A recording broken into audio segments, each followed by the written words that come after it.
दोस्तों, नमस्ते, जय माता दी। मैं अपने चैनल मोदी लोकगीत नेहावती लोकगीत दोनों पे आप लोग का स्वागत करती हूँ। एक छोटा सा चुटकुला नाच गीत, बहुत प्यारा चुटकुला नाच गीत है। आप लोग सुनिएगा और कमेंट बॉक्स में जरूर बताइएगा कि हमारा गीत आपको कैसा लगा। अच्छा लगा हमारे चैनल को लाइक, सब्सक्राइब, शेयर, कमेंट जरूर करिएगा।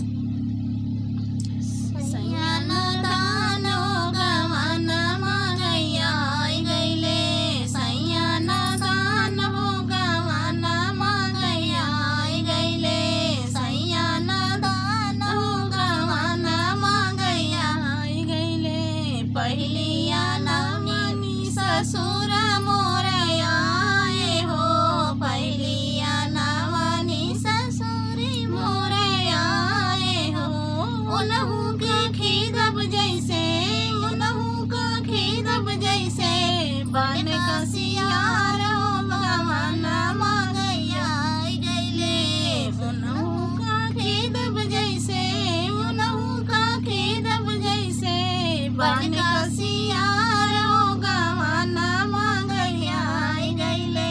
सैया नदान भगवान मगैया गैले, सैया नदान भगवान मगैया गैले, सैया नदान भगवान मगैया गैले।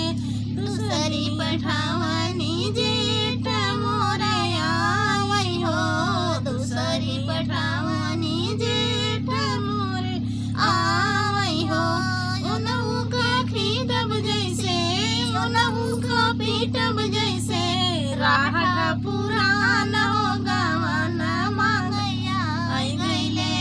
सैया नदान भगवान मगैया गैले, सैया नदान भगवान मगैया गैले, सैया नदान भगवान मगैया गैले। तीसरी पठावनी देवर मोर आवै हो, तीसरी नवनी देवर मोर आवै हो। उनहु के खीदब जैसे, उनहु के खीदब जैसे, बड़का बिलार भगवान मगैया गैले।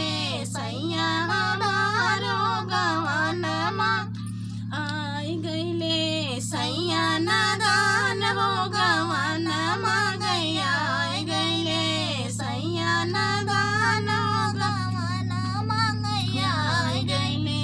चौथरी नवनी बलम मोर आए हो, चौथी नवनी बलम मोर आवै हो। उनहु के पूजब जैसे, उनहु के पूजब जैसे, शिव भगवान भगवान मगैया गैले। सैया नदान भगवान मगैया गैले, सैया नदान भगवान मगैया गैले।